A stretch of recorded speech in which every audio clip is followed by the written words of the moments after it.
ඔබ අසා ඇත්තේ බර්මියුඩා ත්‍රිකෝණය ගැනයි. එය යක්ෂයාගේ ත්‍රිකෝණය ලෙසද හඳුන්වනු ලබන අතර උතුරු අත්ලාන්තික් සාගරයේ පිහිටි අද්භූත කලාපයකි. බර්මියුඩා ත්‍රිකෝණය යනු කුමක්ද? මෙය ඇමරිකා එක්සත් ජනපදයේ ෆ්ලොරිඩාවේ බර්මියුඩා සහ පොටෝරිකෝ යන ස්ථාන තුන යාකරණයයි සැලකෙන නිශ්චිත සීමා මායිම් රහිත මනක්කල්පිත මුහුදු ප්‍රදේශයකි. මෙම ප්‍රදේශයේ ලෝක අවධානයට ලක් වූයේ එහිදී නැවුසා ගුවන් යානා රැසක් අභිරහස් ලෙස අතුරුදහන් වීම හේතුවෙනි. බොහෝ අවස්ථාවලදී අනතුරු සිදුවීමට පෙර කිසිදු අනතුරු සංඥා ලැබී නැති අතර සුන්බුන් කොටස් වූ අතුරුදහන් වූවන්ගේ සිරුරු පවා සොයා ගැනීමට නොහැකි වී ඇත. ක්‍රිස්ටෝෆර් කොලම්බස් පවා මේ ප්‍රදේශයේ අසාමාන්‍ය කාලෝක සංඥා සහ මාලිමාව යන්ත්‍රවල අක්‍රමවත් කියවීම් දුටු බවට වාර්තා කර තිබේ.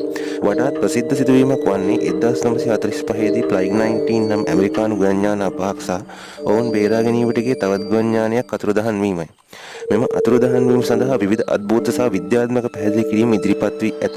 පිටසක්වල ජීවීන්ගේ ක්‍රියාකාරකම්, කාලය හරහා ගමන් කළ හැකි දොරටු, මුහුදේ ගිලී ගිය පුරාණ ඇට්ලාන්ටික්ස් නගරයේ බලපෑම, ඒ අතරම විද්‍යාත්මක පැහැදිලි කිරීම්ද ඇත. මෙම ප්‍රදේශයේ කාලගුණ විපර්යාස, හදිසි සුලිසුලක්, ගල්පර සහ අසාමාන්‍ය සාගර ධාරා බහුල වීම